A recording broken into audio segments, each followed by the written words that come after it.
I have flown. I have sailed.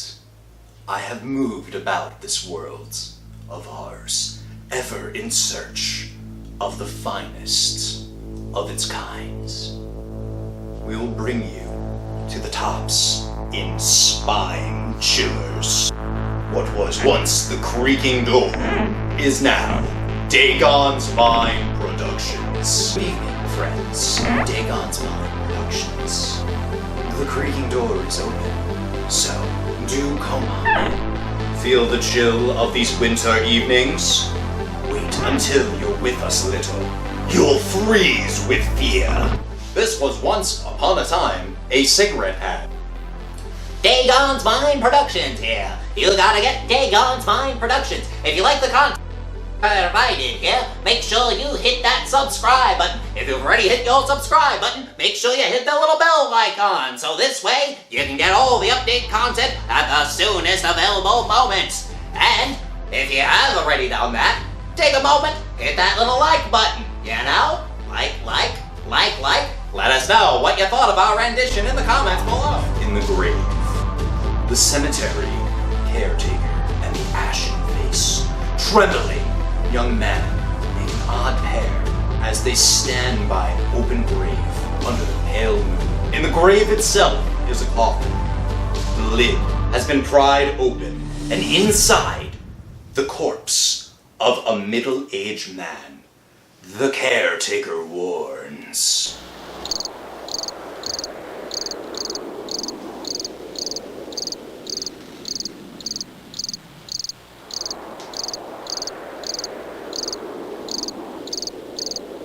Oh, I've heard about blokes like you. Read about grave robbers.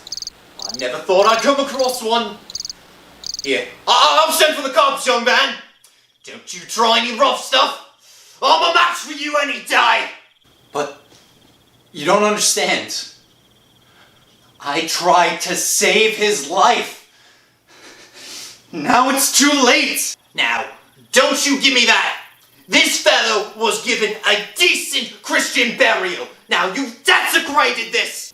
Desecrated, you say? Isn't it desecration to bury a man when he's still alive? Eh? What's he talking about? You don't think people go around being buried alive these days, do you? I don't know what to make of you. I watched you this afternoon. I thought you looked a bit peculiar. I didn't know what you were doing at a pauper's burial. He shouldn't have had a pauper's burial. He shouldn't have been buried at all. I could have saved him. You better think up a good story. Something told me you were up to no good. Nah, don't you try any rough stuff. I already warned you. I watched you. The police are on their way. Breaking open a coffin like that. I knew you were up to something, but I never thought. It's because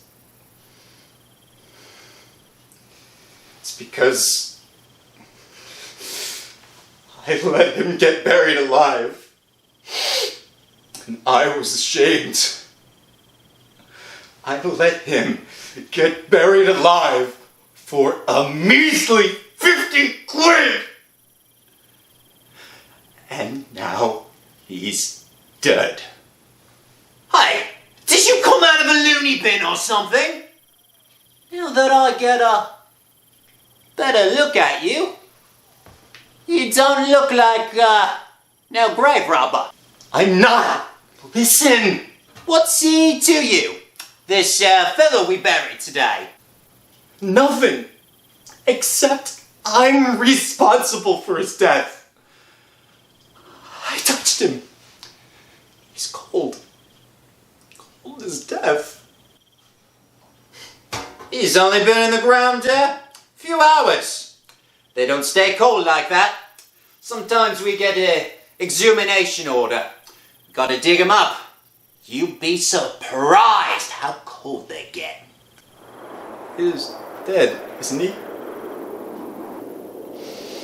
I brought this mirror with me. There's no breath. Look. I don't have to look. He's been in the municipal morgue for 2 days. He's been given a pauper's burial. Now then, what's this all about, young man? I want to go home. He was dead, all right, when they buried him. But not when the ambulance took him to the morgue. You see, I know. You know, oh, was he a relative of yours? I didn't even know he existed until 2 days ago. I've been trapped in the streets, looking for work, and didn't want to go home. If you can call that one room Lil and I occupy a home. It was still ringing in my ears. The things she shouted at me as I left there. I've come to the end of my tether. I've pawned everything. Look, even the wedding ring you got me slipped on my finger in the church. What did he say? All of thy worldly goods. Ha! That's a laugh. You were going to share all of your worldly goods, were you? Well, if you don't get some money or a job, I'm walking out on you. Do you hear? I'm walking out on you, and I'm going to go live with my sister. At least I'll get some warmth and 3 square meals a day. Oh, don't say that, Lil. Was it my fault that I fell sick and couldn't work in the factory anymore? I tried, dear. I really have. Everywhere I go, they look at me and they say, "No vacancies." Not my fault either. I warn you, I can't take much more of this. I know, honey. I know. I'll get something today. I promise. It was a promise I couldn't keep. Pounding the pavement, watching the dislike and fear in the eyes of the world as I passed by. Fear that one day they might become like me. And then I see him. I was coming to Duke's Lane. Nothing on either side except a huge brick wall. He was a short, fat little man. Our steps blurred in the quiet thoroughfare. What was he stopping for? Was he taking caution? Did he think me a gangster or something? I suppose I looked like something that had crawled out of a piece of cheese.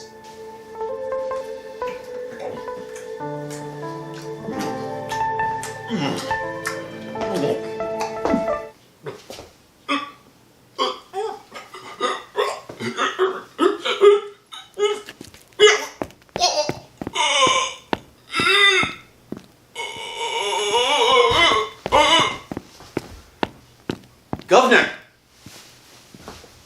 Are you alright? He can't be. He's conked out. There doesn't seem to be any breathing. I wonder who he is. He must have something in his pocket. Blimey! Look at all this money. Must be 50 quid here. Poor swine. What good is his money now? I'd better call a cop. Well, There's nothing anyone can do for this poor swine. I'm walking out on you. They'll find him Do soon you enough. hear? I'm walking out. What does a guy do in a case like this? Beat it, you fool! Beat it with the first decent money you've had in months? Somebody will find him. Run!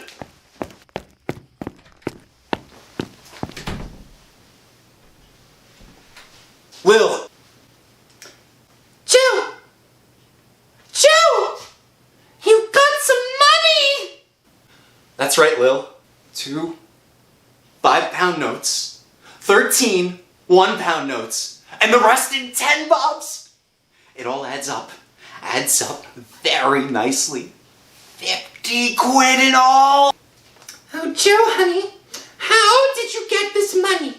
You didn't do anything silly, did you? Just like what? Rob a bank? I wouldn't know where to start. But how did you get it? You'll never believe it. Remember when I told you I was in the sanatorium? There was this fellow there with the same lung trouble by the name of, Ted Brown. Well, I, lent him a quid. You lent him a quid while I was... Well, I was still drawing my wages, wasn't I? We didn't know that the doctor wouldn't let me go back to the factory. Wasn't so bad then. All right. What about this Ted Brown? Well, I met him in the street. See, he says he's been looking for me everywhere. Wanted to repay me for the quid. Go on. Well, we go in a pub, have a drink. There was a bookie there, and Ted says he has a hot tip. 50 to 1. I won, Lil. 50 smackers.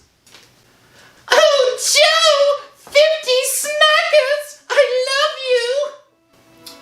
Lil and I went to get some groceries and a couple bottles of beer.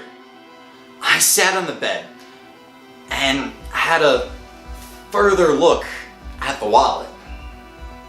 Having taken the money out, I thought it to been empty. There were 2 pockets, both with plastic windows. The first held a card that said, Harold Maxted, 26 Fairley Street, Ormsby. Then I looked at the second plastic window. There were strange words printed on a white card. It said, I am not dead. I am a subject to a form of cataleptic illness, which may appear to cause death. If I am not found, please inform Dr. Alfred Miller, Ormsby, 6641. No, it can't be. Not dead? Cataleptic?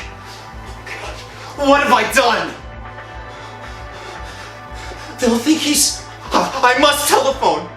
Lil, she'll wonder where I've gone. I've given her all my money! Here, all right. Take these bottles from me, would you? Joe, what is it? What time is it, Lil?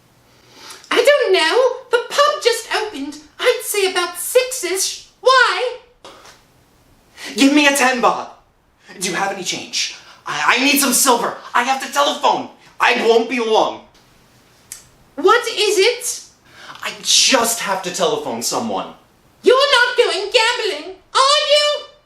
You haven't got the bug. You're not betting on tomorrow's races or anything like that, are you, Joe? There are all those bills to be paid. I know, love. I know. No, I'm not gambling. But I need it, please. I'll be back in a little while. It's just that. Please, Lil. All right. Here. Joe! It's all right, love. Would I be too late with the phone call? They buried the poor guy without ever knowing he was a cataleptic. Thinking was dead.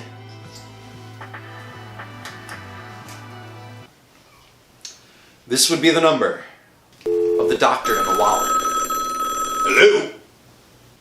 Can I speak to Dr. Miller, please? Dr. Miller has gone abroad. He's been away for the past 6 weeks. Abroad? Oh, no. Have you taken over the practice then, sir? No. I'm not a medical man, but if you're in need of a doctor, there must be plenty. No. It isn't that. You don't know which hospital Dr. Miller was at? I'm afraid I can't help you. I must go. My wife is shouting. Dinner is on the table. I'm sorry. Thank you. And then another thought seeped into my brain. Underground. Long wooden box.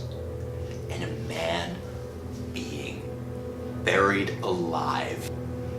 And a shovel of heaping earth on the wooden boards. Must be maxed it in the telephone directory. There were 14 Maxtis. Everyone alive and bad tempered. I have. You're Mr. Zarkari Maxted. You're the last on the list. Well, I can't help you.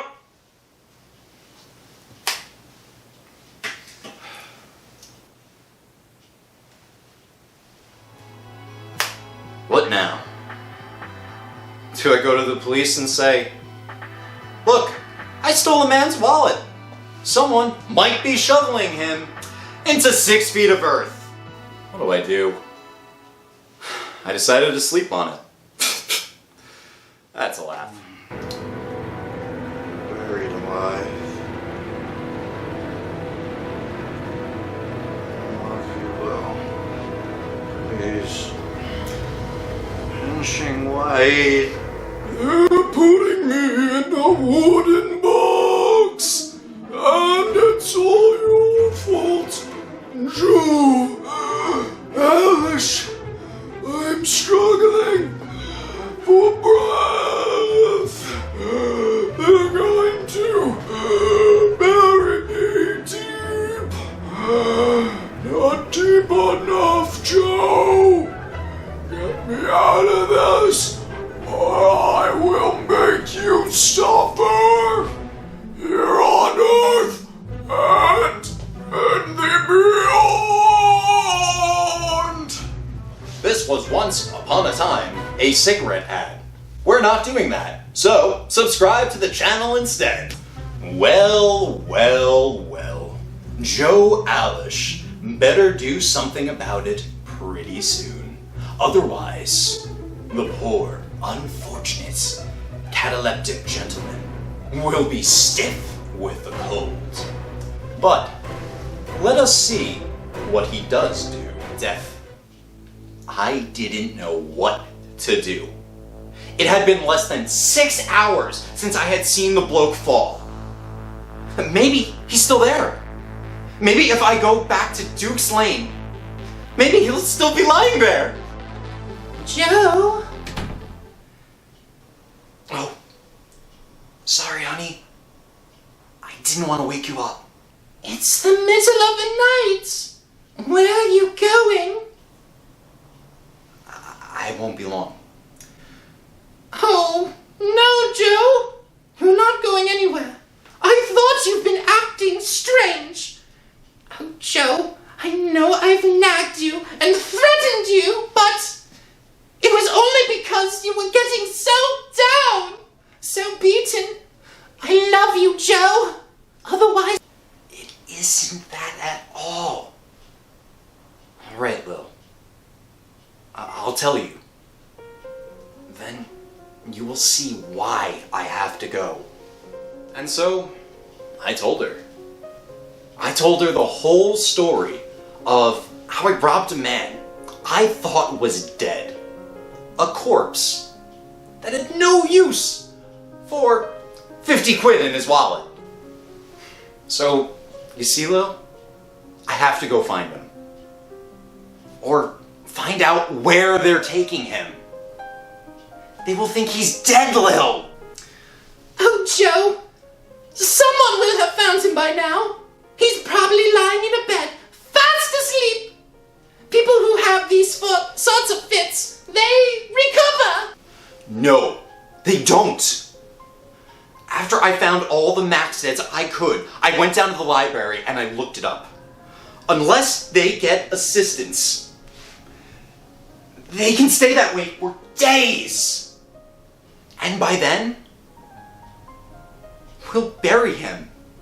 And do you know what that makes me? A murderer! I'm letting a man die for 50 quid! Oh no, Joe. What if you phone the police station? What if you call the Ormsby police station and tell them? Oh no, Joe. You can't do that. They will call you a thief and they will put you away. Look, I'm getting dressed and coming with you. Where did you say it was? Duke's Lane? Joe, let's pray he's still there. Shh, a cup. It's a bit nippy this time of morning, isn't it? You're up late, aren't you? Yeah, that's right.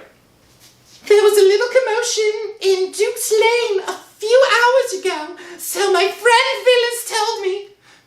Something happened in Duke's Lane?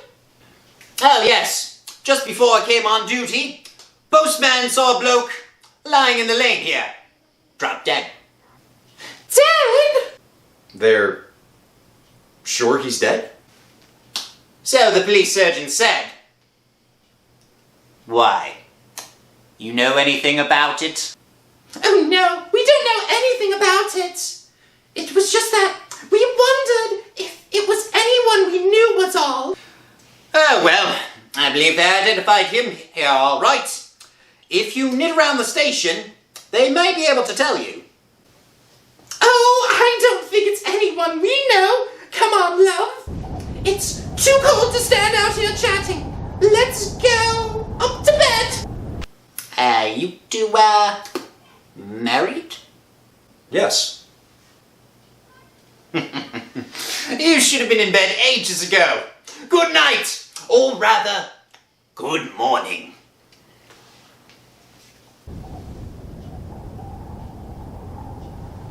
Let's go to the police station. No.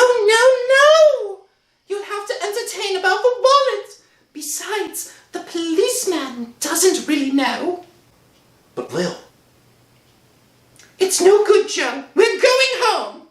Come on. Some morning coffee, Joe? no thanks, Lil. It's no good. We've got to go to the police. We're committing murder! It's 2 days now. I didn't sleep a wink at all last night.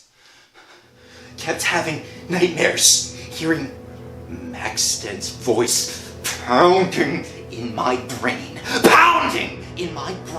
telling me I have to save him before it's too late.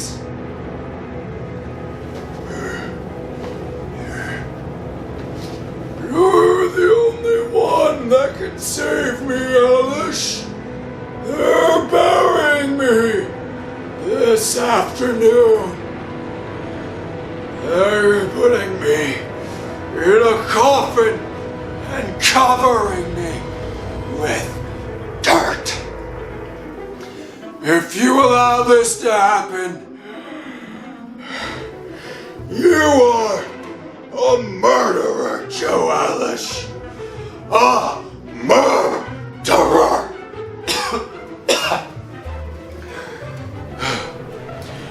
Do you hear? You will be punished.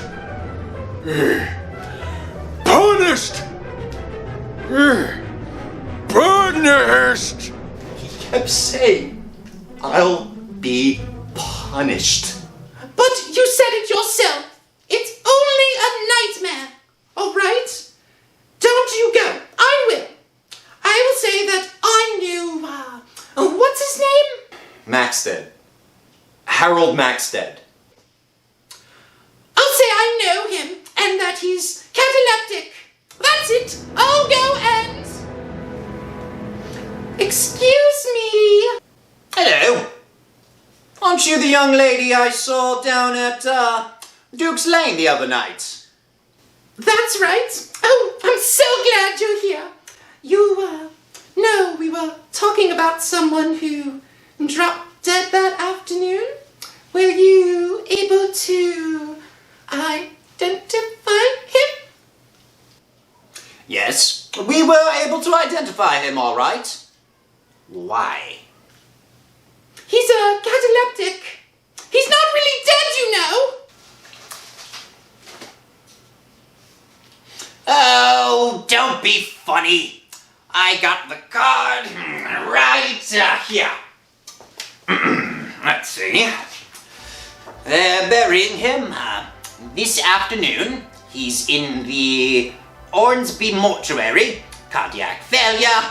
Yeah, this is the release for the body. For it to be buried.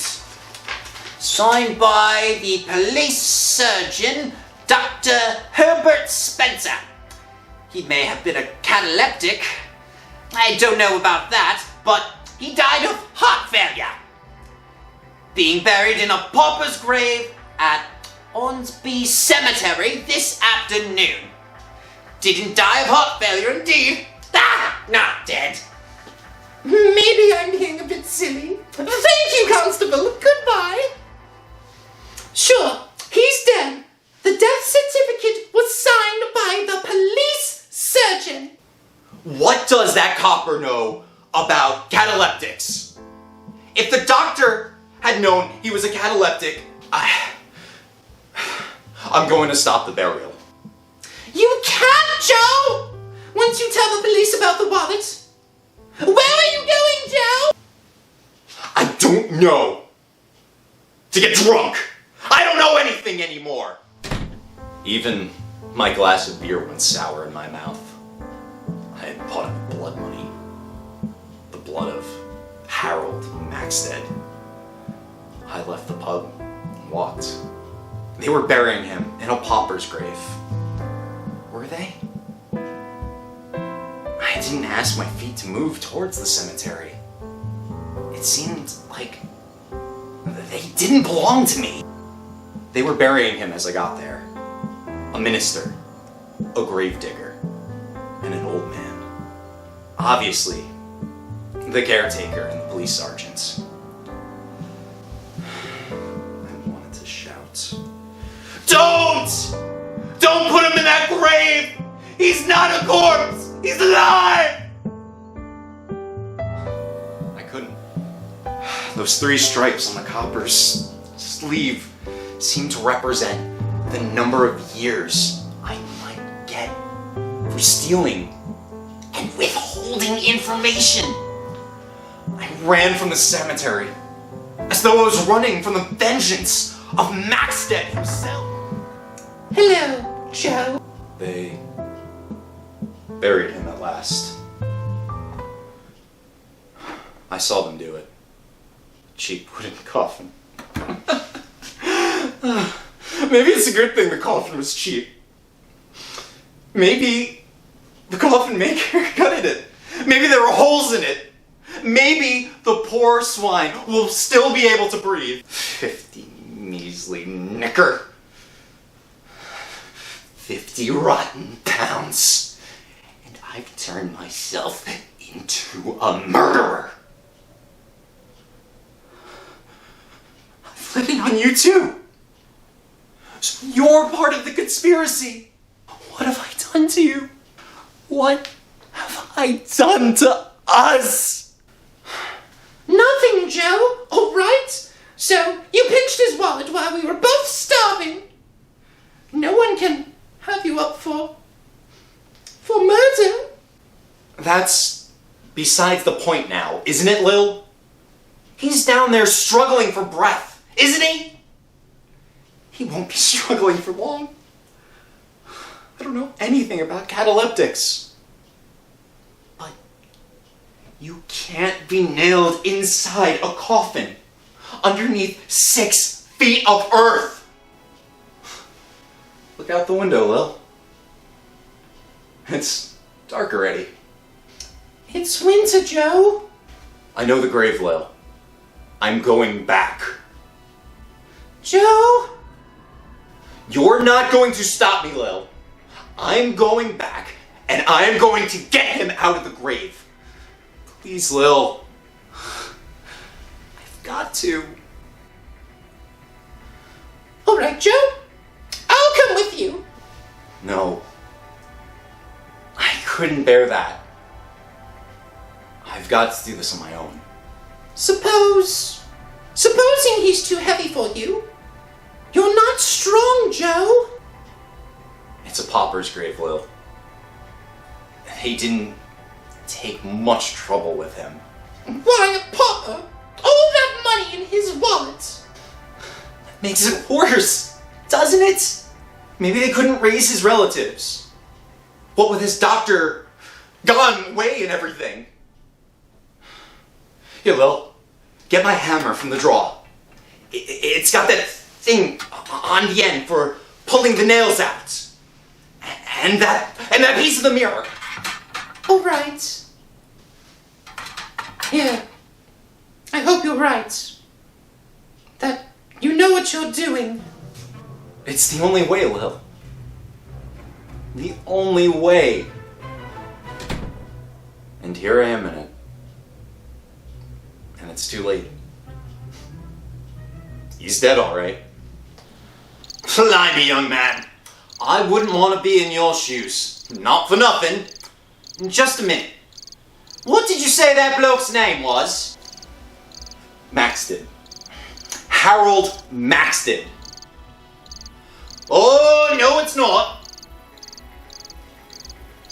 Huh? This bloke's name is Sidney Fraser.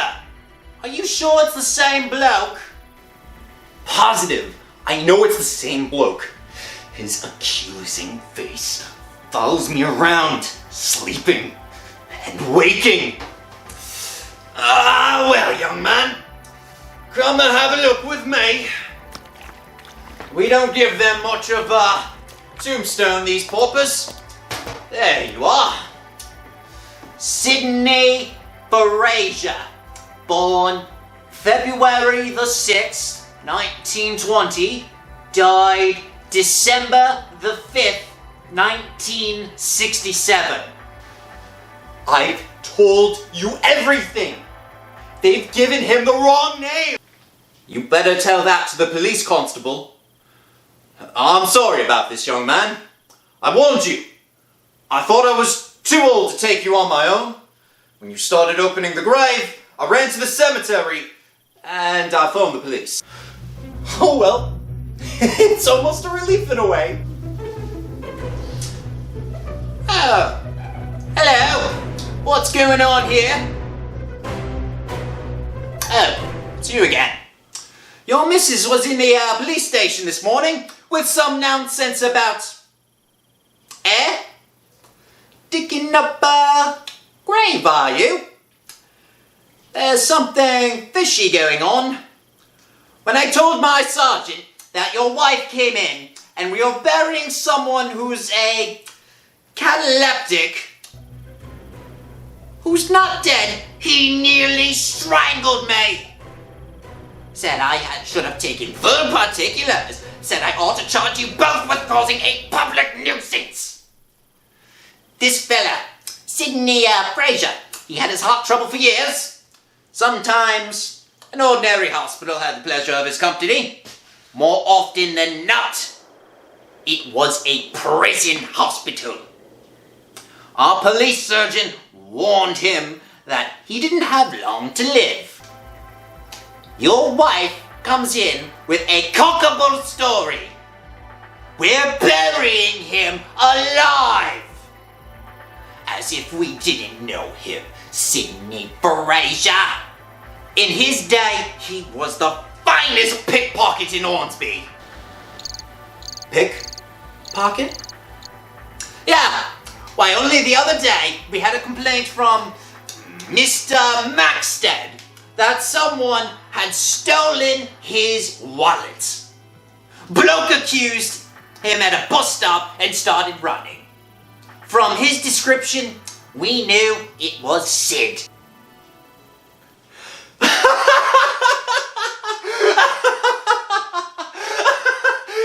picked Max's pocket!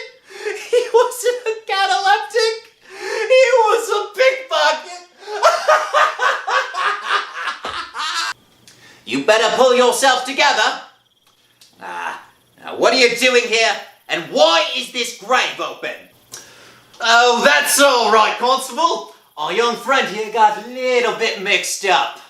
I opened up the grave to show him. He was mistaken. Then, why did you ring the police and say there was a suspicious character lurking in the cemetery? Well, seems I was mistaken. That's all, Constable. In fact, we were both mistaken, weren't we, young man? Pickpockets! Oh, cataleptics!